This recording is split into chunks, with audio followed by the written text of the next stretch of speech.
ఎడారిలో సెలయేర్లు. నవంబర్ 1వ తారీఖు. ఆ మేఘము నిలిచిన ఎడల ఇశ్రాయేలీలు ప్రయాణం చేయకుండిరి. సంఖ్యాకాండము 9వ అధ్యాయము 19వ వచనం. ఇది విధేయతకు తుది పరీక్ష. గుడారాలను పీకేయడం బాగానే ఉంటుంది. సిల్క్ పొరల వంటి మేఘం సన్నిధి గుడారంపై నుండి అలవోకగా టీవీగా తేలిపోతూ ముందుకు సాగితే దాని వెంబడి నడిచిపోవడం చాలా హుషారుగా ఉంటుంది. మార్పు ఎప్పుడూ ఆహ్లాదకరంగానే ఉంటుంది. దారి వెంట పోతూ ఉంటే కనబడే ప్రకృతి సౌందర్యం, క్రొత్త ప్రదేశాలను చూడడం, తరువాత మజిలీ ఎక్కడో అనే ఉత్సుకత, ఇదంతా ఎంతో బాగుంటుంది.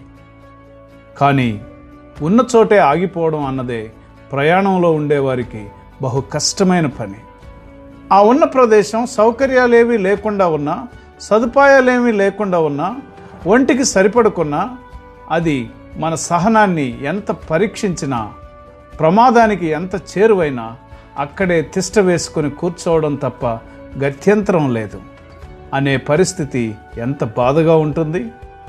కీర్తనాకారుడు ఇలా అంటాడు: ప్రభువు కొరకు ఓపికతో కనిపెడుతున్నాను, ఆయన నా మొరకు చెవినిచ్చి ఆలకించాడు. దేవుడు అప్పటి పాత నిబంధన పరిశుద్ధుల కోసం చేసిన పనులను అన్ని కాలాల్లోనూ చేయగలడు. కానీ దేవుడు మనలను కొంతకాలం ఎదురు చూస్తూ ఉండనిస్తాడు. హడలగొట్టే శత్రువులకు ముఖాముఖిగా నిలబెట్టి కంగారు పెట్టే పరిస్థితిలో ఆపదలు చుట్టుముట్టినప్పుడు మనల్ని అక్కడే ఉండమంటాడు. అయితే మనం వెళ్ళిపోవాలి, గుడారాలను ఎత్తివేయాలి, ఇప్పటికే సర్వనాశనం అయిపోయేంతలా బాధలు పడి ఉన్నాం అని అనుకుంటుంటాం. ఈ వడగాలిని, మంటలను విడిచిపెట్టి పచ్చిక బయళ్లను, నదీ జలాలను వెతుక్కుంటూ వెళ్ళవలసిన సమయం వచ్చింది కదా. దేవుని దగ్గర నుంచి ఏ ఉలుకు పలుకు లేదు. మేఘం కదలడం లేదు, మనం కదలడానికి వీలు లేదు. అయితే మన్నా, రాతిలో నుండి నీళ్లు, ఆశ్రయం, రక్షణ మనతో ఉన్నాయి.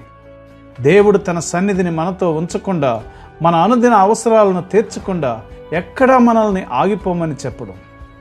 యువకులారా, తొందరపడి మార్పు కోసం పరుగెత్తకండి. దైవ సేవకులారా, మీరున్న చోటే నిలిచి ఉండండి. మేఘం కదిలేదాకా మీరు కదలడానికి వీల్లేదు. ఆయన తనకు ఇష్టమైనప్పుడు మీకు అనుమతి ఇస్తాడు. చతికిలబడి ఉన్నాను, లేచి పరిగెత్తాలని కంగారు.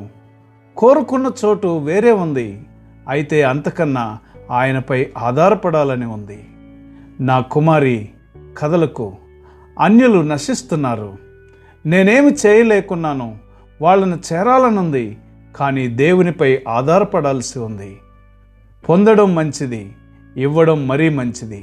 అయితే అడుగడుక్కి, క్షణక్షణానికి, అన్ని వేళల్లో దేవునికి లోబడిపోవడం అన్నిటికంటే ఉత్తమం.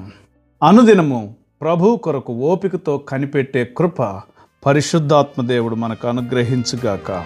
ఆమెన్.